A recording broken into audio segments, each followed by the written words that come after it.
네, 안녕하십니까. 자, 이제 오늘은 지난 시간 영국에 의해서 미국의 사회복지 정책자에 대해서 알아보도록 하겠습니다. 우선 초기 사회복지 정책의 역사는 어떻게 했느냐, 그리고 이제 현대 사회복지 정책의 역사에 대해서 알아보는 순서로 하겠습니다. 자, 우선 제일 먼저 사회복지 역할에 대하여 현재까지 두 가지 관점이 존재해왔다는 것을 먼저 말씀드립니다. 하나는 보축적 관점이었고요, 하나는 제도적 관점입니다. 사회복지 정책의 보축적 관점은요, 미국의 초기 식민시대부터 1929년의 대공황 때까지 보다 널리 퍼져 있었습니다. 그러나 이와 같은 관점은 고도 산업사회에 따른 급격한 산업 변화를 반영하고 있지 않았죠. 그리고 현대 사회복지 활동은 다양한 측면들을 충분히 설명하지 못하고 있다는 시각에서요, 사회복지 정책의 제도적 관점이 출현하게 된 것입니다. 미국 사회에서 대공황 이후에는요, 이상의 두 가지 관점이 모두 다 사회복지 프로그램에 적용되어 왔습니다. 사회복지 프로그램에 따라서 어떤 사회복지는 프로그램은 본질적으로 보충적인가 하면 어떤 사회복지 프로그램은 설계 및 수행에서 좀 더 제도적인 것이 있습니다. 이와 같은 미국의 사회복지 정책은 이상의 두 가지 관점을 결합시키려고 노력해 온 것입니다. 그러면 초기 사회복지 정책의 역사 중에서 이제 식민지 시대를 알아보도록 하겠습니다. 식민지 시대는 17세기 초부터 미국이 1774년 독립하기 이전까지를 말하는 것입니다. 영국으로부터 종교적 자유를 찾아서 이제온 청교도들과 경제적 또는 정치기로 이민 온 사람들이 자유와 평등 가치를 존중해 신대륙을 개척했던 시기입니다. 영국은요, 17세기 후부터 아메리카를 본격적인 식민지로 만들고 본국이 정치, 경제 제도를 그대로 식민지에 적용시키려 했습니다. 따라서 사회복지 제도는 영국 구인법을 갖다가 운용하는 것이었습니다. 뿐만 아니라 청교도 윤리가 지배적이기 때문에 노동을 미덕으로 여기고 나태는 죄로 여기었는데, 이는 빈곤의 책임이 개인에게 있다는 개인 책임이라는 생각을 뒷받침한 것입니다. 구제나 부빈사회의 벌칙의 성격을 띠게 될 수밖에 없었습니다. 식민시대 말렙에 가서 본국이 식민지에게 가중한 경제적 부담을 주자 식민지에서 반발하기 시작했고요. 프랑스 식민군과 싸움에서 영국의 도움 없이 프랑스 식민군을 압도하게 되자 본국에 대한 충성심이 약해진 반면 식민지 독립정신을 강해시키기 시작한 것입니다. 자, 이러한 시대적 배경을 갖고 있는 것입니다. 식민지 시대의 구빈제도는 초기에는 친족, 이웃으로부터 상부, 상자고 또는 교회나 자선단체로부터의 자선을 강조했던 시기죠. 그러나 빈곤자의 증가로 말미암아서 친족, 교회, 이웃의 자선활동에서는 한계가 있었기 때문에 구빈법을 제정하지 않으면 안 되게 되었습니다. 그래서 식민시대 구빈법은 1601년의 영국이 엘리베이터 구빈법의 기초를 두고 있는 것입니다. 1641년에 신세계 최초로 플ymouth 식민지에서 구인법을 제정했습니다. 1646년은 버지니아에서, 1610년은 코디네티에서, 1692년은 매사추 등에서 구인법이 제정되기 시작하였습니다. 그래서 구제의 대상자는 인디언의 습격각서를 가지고 잃어버린 피난민들이시죠. 고아, 가부, 노인, 부상자, 재해와 기회에 허덕이는 사람, 이주하는 도중에 병에 걸린 사람 등 소위 노동 능력이 없는 사람들과 일시적으로 구제를 필요하는 사람에게 제한되었습니다. 그 외에 노동 가능한 불황자, 나태자는 구타하거나 낙인을 찍거나 고문하고 지역으로부터 추방하거나 형무소에 보내는 등 억압정책으로 일관하였습니다. 또한 노동력이 없는 빈민을 수용하기 위해서 구빈원을 지었고요. 그아들은 겸수공 또는 도제제로 보내졌습니다. 지방지역 단위는 그 지역 거주자가 아닌 외부인들을 구제할 책임이 없음을 명백히 하는 법적 거주제도가 확립되었고요. 구빈원의 상태는 믿을 수 없을 만큼 비참했습니다.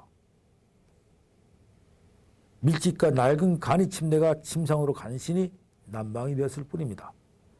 한편 민간 차원에서는 교회가 중심이 되어 자선사업을 수행하였고 식민지 각 모국별 자선협회가 설립되었습니다.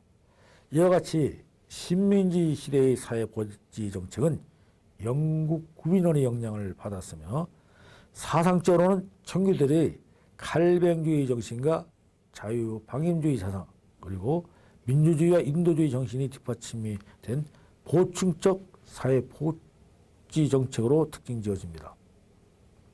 또한 이 시대의 특징은 원내 구호가 주로 행해졌는데 그 대상은 노동 능력이 없는 빈민이었고요. 흑인은 제외되었습니다. 보수는 열등 처우의 성격을 지니고 있었고요. 또한 빈곤의 책임은 개인에게 있음을 강조하고 있었습니다.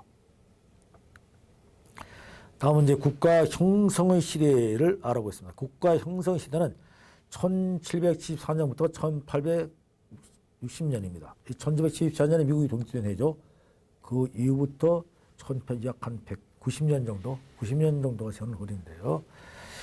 자, 이 시대는 미국이 독립국가로부터 출발해서 지배자로부터 정치권을 획득했을 뿐만 아니라 또한 산업이 발달하고요.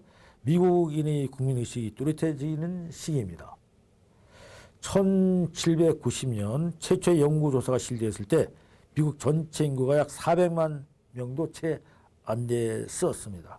그리고 1860년대까지 인구가 3,100만 명으로 급상승하게 됩니다.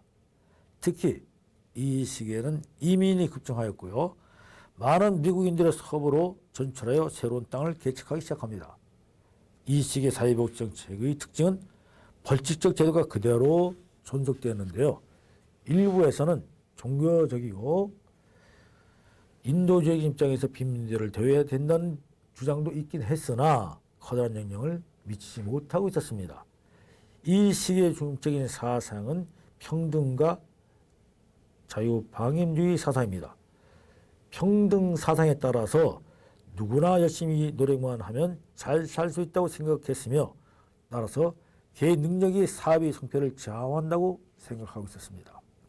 그러므로 빈곤자는 최선을 다하지 않은 나태한 자라는 사상이 계속 이어지고 있었던 것입니다. 이 시기의 정부는 개인의 복지 문제에 대해서 책임을 지지 않았으나 관심을 갖기 시작했으며 특히 시청각 장애자, 농화자, 정신질환자, 아동 및 청소년을 위한 시설과 제도들이 분화되기 시작했습니다. 또한 인구 증가와 산업, 농업이 발전하면서 부를 축적하고 여가가 많아짐에 따라 민간 복지 활동이 활성화되었습니다. 산업화의 영향은 인구의 대도시 집중 현상을 초래하였고요. 1837년에 경제공황과 1844년의 북한으로 실업자가 증가하고 노동자의 생활 수준이 저하되면서 노동운동이 시작되었습니다. 또한 뉴욕에서는 교회 자선협회가 무직 조직적이고 물시한 자선활동을 조성하기 위해서 1843년에 빈민생활상태 개선협회가 설립되어서 수혜자의 조직을 조사하고요. 수혜자의 조건을 조사하고 빈곤자 구제를 개선하는 역할을 수행해 오게 됩니다. 이것은 후에 자선조직협회의 설립의 모체가 된 것입니다. 자, 이 시대에 설립된 사회복지시설과 제도를 연도별 한번 알아보면요. 1790년에 사우스캘리포니아주의 찰스턴에 최초로 주립공원이 설립되었습니다. 그리고 1798년 미국의 공중보건서비스 제도가 생겼고요. 1817년에 코디네티컷주의 하트포에 미국의 최초의 무료 농어학교인 갈로 대학교가 설립되었습니다. 그리고 1818년 경제공황 전후의 피해자를 돕기 위한 빈곤 예방협회가 볼티모어와 빌라델피아에 설립되었고요. 최초 농아시설 켄터키주의 소년보호시설인 시립강화원을 주정부의 지급받아서 1882년에 설립하게 됩니다. 그 1824년에 최초의 비행청소년 보호시설인 사립강화원 뉴욕에 설립이 되었고요. 또 1829년에는 뉴잉글랜드의 민간시설로 최초로 맹인 수용시설이 설립되었습니다. 그리고 1829년에 뉴잉글랜드의 민간시설은 최초 맹인 수용시설이 설립되었고 1841년에 도로시아 딕스가 정신병자의 치료에 관한 조사를 실시했습니다. 그리고 1843년에 뉴욕의 빈민생활상태 개선협회를 조직하게 됩니다. 이때 특징을 갖다가 보면요. 하나는 시설보호의 전문화 및 많은 민간자선 단체가 설립된다는 것이었습니다. 과거는 종합구별의 형태였으나요. 이 시기에는 요보호자의 종류에 따라서 구분된 시설들이 생겨나기 시작했습니다. 또한 민간자선단체가 많이 설립되어서 이들 단체 간의 상호 연락을 위한 협의체가 필요했고요. 그러한 협의체가 태동되기 시작하였습니다. 그리고 정부의 관심이 증대됨에 따라서 민간시설이 설립될 때 정부가 지원하는 사례도 늘어나게 되었습니다. 그리고 정신질환에 대한 관심이 높아지는 것도 이 시대의 특징 중에 하나가 되겠습니다. 다음은 국가의 학장시대입니다. 국가의 학장시대는 1860년도부터 1900년도까지를 일할 됩니다. 이 시기는 시민전쟁이 끝나고요. 흑인 노예가 해방되면서 미국이 세계의 부강국으로 부상하는 바탕이 마련되었던 그런 시기입니다. 정치 여론은 근대민주주의 정치의 신호로서 공업화가 급격히 진전되었고요. 정치적으로 이런 반면에 대규모의 기업체들이 속출함으로써 경제적인 변화도 갖고 오는 시기입니다. 또한 인구가 증가해서요. 소부 개척이 가능해지기 시작했고요. 영토가 확장되면서 국내 시장이 넓어지면서 북부의 공업이 더욱 발전하게 됩니다. 독점 자본주의가 성립되었고요.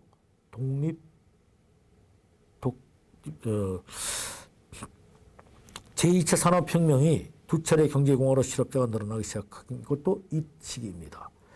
이 실업자들에 대한 생활수준이 저하되자 노동운동이 활발하게 일어나기 시작했고요. 사회적인 문제를 유발시키기 시작했습니다.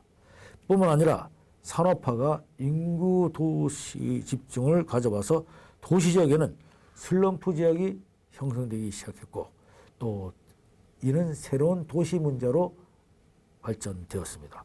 이와 같은 사회적 상황 속에서 스펜서 등의 사회주의 과학자들이 원래 생활 이론이었던 진화주의를 사회적 진화주의 이론으로 하였고요.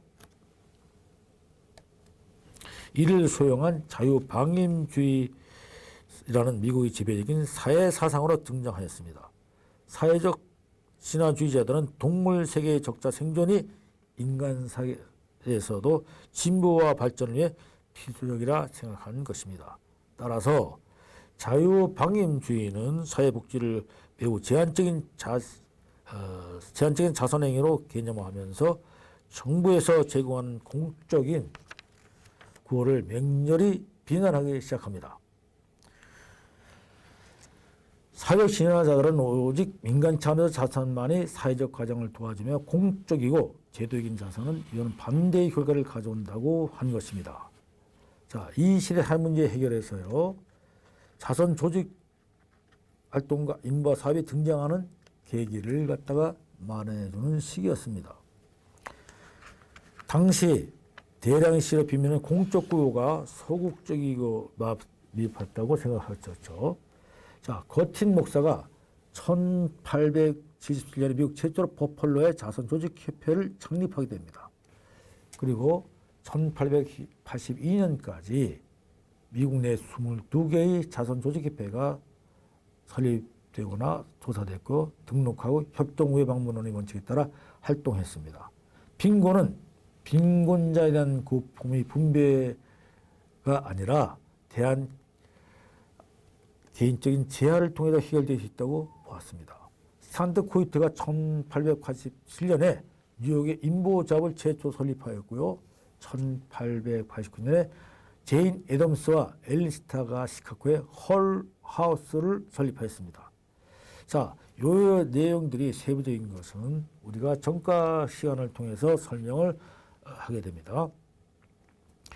인보 사업은요, 자선 조직협회와 달리 사회 문제의 원인을 개인이 나태와 무질서에 기인하는 것으로 보지 않고 사회적인 환경에 그 결정적인 원인이 있다고 보았습니다. 이것이 사회 개량주의 입장에서 본 것을 의미하게 되는 것입니다.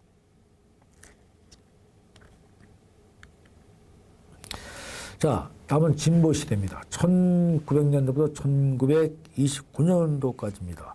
앞에 설명드렸듯이요, 도시화 산업화의 현상을 더불어서 미국은 이 시기에 경제적, 사회적, 정치적으로 급진적인 성장을 가져옵니다. 특히 1914년부터 1918년까지 계속되었던 제1차 세계대전에서 미국은 중립을 지키고요, 전쟁 물자를 수출함으로써 산업이 더욱더 발전하였습니다. 인구도 급성장하여 1900년도에 7,600만 명에서 30년 후에는 1억 2,300만 명이 되었습니다. 그러나 빈부의 격차가 심화되고 대규모 기업체들이 부를 독점하는 현상이 나타나면서 18세기 이후 미국을 지배해오던 자유방임주의 사상이 쇠퇴하기 시작합니다. 자유방임주의를 대체하는 진보주의 사상운동은 존 듀어와 같은 사상가들이 주창한 것입니다. 법적인 규제와 보호를 통해서 사회 정의를 실현하는 방안을 제기되기 시작하였습니다. 이 시기에는 사회복지 정책에 대한 보충적 관점이 바뀌면서 주 정부뿐만 아니라 연방 정부도 빈곤 문제 및 사회 문제에 서서히 개입하기 시작합니다. 그리고 1906년에 연방 정부는 노동자의 8시간제 도입, 1908년도에는 고용자의 의무법 성립, 1915년에는 선언법, 1916년도에는 농업신혼용법과 재보상법이 제정하게 됩니다. 그리고 아동 노동자의 최저 연령과 최고 연령을 제한하는 아동노동법은 1912년까지 38교제에 제정이 되게 되었습니다. 자, 모자보조법은 1911년 일리노이주에서, 1913년 내 19개 주에서, 그리고 1926년은 40개 주에서 성립하게 됩니다. 즉 입법화가 되었다는 뜻입니다. 그리고 1927년 미국 노동자 노령보장협회가 조직되게 되었습니다.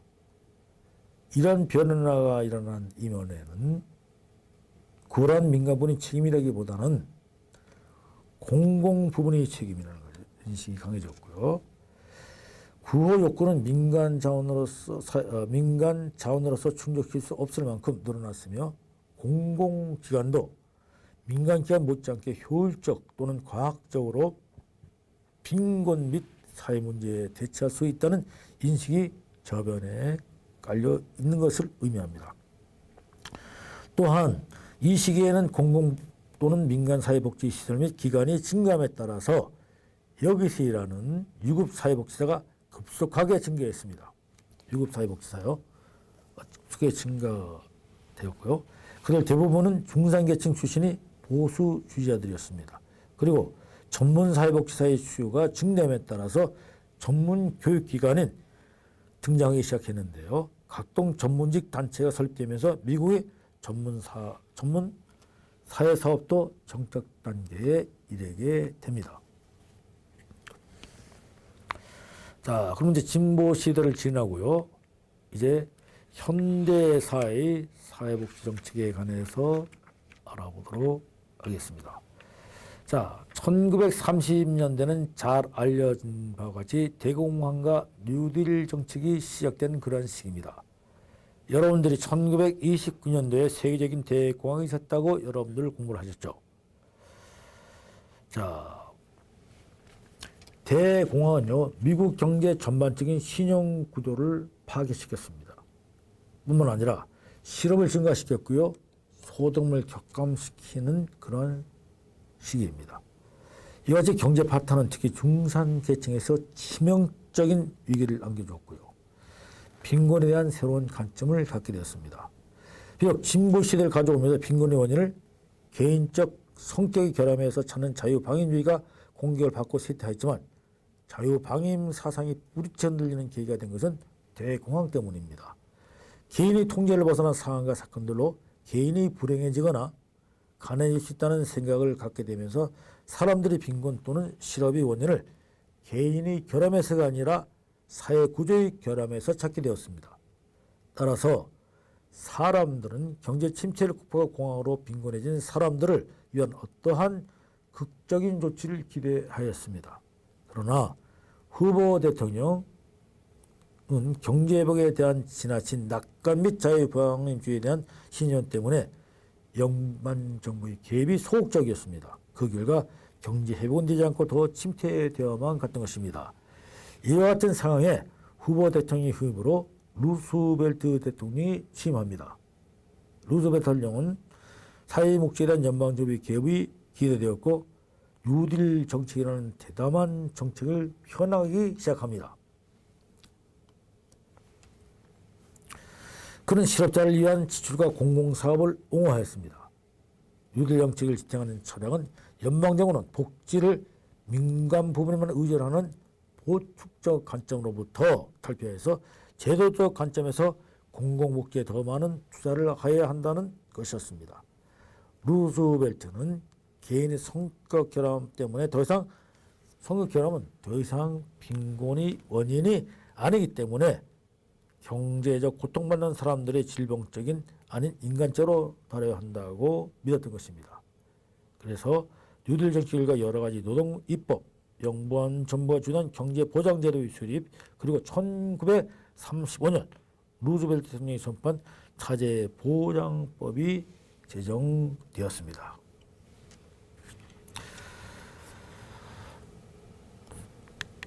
사회보장법은요, 세 가지로 접근하였습니다. 첫째, 연방정부가 재정 보조뿐 아니라 직업을 운영하는 사회보험 부분이라는 것이고요. 다음은 이 부분은요, 제도적 관점에서 만들어졌고요. 실업, 은퇴, 사망 시 보험을 제공하였습니다. 둘째, 연방정부가 재정을 보조하고 주정부가 운영하는 공공부조 부문입니다. 이 부분은 본적 측면을 갖고 있어 금년을 받기 위해선 개인이 자산조사를 받아야 하며 한다는 그러한 내용입니다. 그래서요, 여기서 메인 부조, 장애인 부조, 장애인 부모, 노령 부조, 요양부, 아동 가족 부조 등 4가지 프로그램을 구성하게 되었습니다. 마지막으로 공공보건 및 복지 서비스의 부분으로서 예를 들면요, 보건, 입양, 장애인 서비스 같은 각종 서비스가 제공되면서 연방정부가 재정을 보좌하고 주정부가 운영을 하였던 것입니다. 다음엔 전후복지개혁시대입니다. 1940년도부터 1950년대까지가 되겠습니다. 1956년에요. 연방정부 주택법을 제정해서 노인을 위한 특별하게 설계된 주택에 대한 융자를 허가하도록 하였습니다. 그리고 1952년에 사회사업교육위원회가 정식으로 설립되었고 사회사업교육과 기술이 보다 더 전문화될 수가 있었습니다. 그리고 1955년에는 전국사회복지사협회가 결성 4개 이르렀습니다. 또한 1950년대에는 남부의 도시와 농장의 아프리카의 미국인들에게 대거 아프리카의 미국인들에게 대거 북쪽으로 이주했으며 시민권 운동이 시작되는 것이 주목할 만한 것이 되겠습니다. 그리고 그 마르틴 루터킹 목사에 의해서 흑인 운동이 시민권 운동이 일어나기 시작합니다. 다음은 위대한 사회 빈곤 전쟁의 시대입니다. 네, 국내 평화 봉사를 할 수 있는 비스타가 학교 중퇴자를 위한 직업 안정단을 만들어졌고요. 슬럼 지역에 우수 아이를 대입을 위한 장학 사업을 벌였고 직업 없는 10대 청소년을 위한 그린 청소년단을 설립했고요. 여성들에게 직업 훈련을 주선하고 타가서 운영을 담당했던 직업 유인 프로그램이 작동되기 시작합니다. 그리고 미취학 아동 훈련과 초등 농촌가정과 이주노동자에 대한 보조금을 지급했고요.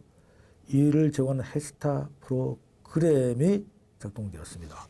그리고 1964년에는 흑인들에게도 투표권을 인정하는 시대가 오게 됩니다. 다음은 이제 신보수주의 시대입니다. 그래서 이거는 1970년대부터 1980년대까지 시대고요.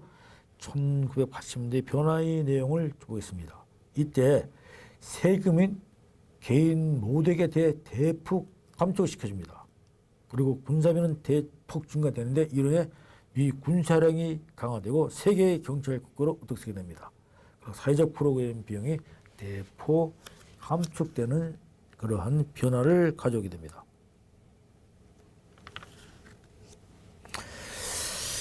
레이건 대통령 임기 중에 시작된 것이죠. 다음에 복지 변화 시대에서 알아보겠습니다. 1990년대 이후인데요. 사회보험제도는 적립 방식이 아니라 pay-as-you-go 방식, 즉 세대 간 이전 방식을 취하고 있는 것입니다. 빈곤가족이 일시 부조표를 만들어져 빈곤가족이라도 일생에 걸쳐 최대 60개월 동안만 수급이 가능하고요.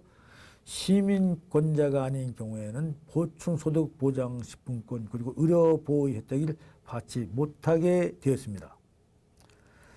2008년 2012년 민주당의 오바마가 제44대와 45대 대통령으로 당선되면서 오바마 케어 실현으로 전 국민이 건강보험을 실현하게 되는 시대를 맞게 됩니다. 자, 여러분들 지금 복지 변화의 시대에 대해서 알아봤습니다. 미국은 오바마 정부에 이어서 이제 새롭게 대통령이 당선되어서 왔습니다만은 2008년도에 금융위기 이후에 사회보장개혁을 추진하였지만 제도적 제약과 정치 전략의 한계로 실질 성과는 참으로 미비한 상태입니다. 그리고 2010년에는 환자 보호에 적정한 가격으로 치료하는 법, 일명 오바마 케어가 실현되면서 실질적인 전 국민 건강보험이 시행되었으나 2012년 오바마가 대통령으로 당선된 후 여전히 오바마 케어는 보수자들에 의해서 지속적인 비판에 직면하고 있어 오바마 건강보험 개혁 성과는 좀 더 지켜봐야 할 것으로 판단되고 있습니다. 즉 미국에 관한 내용들을 우리가 쭉 살펴보았습니다. 다음 시간에 이제 우리 한국의 사회 복지 정책을 알아보도록 했고요. 오늘 교육은 이것으로 마치도록 하겠습니다. 자, 여러분 대단히 수고 많았습니다. 감사합니다.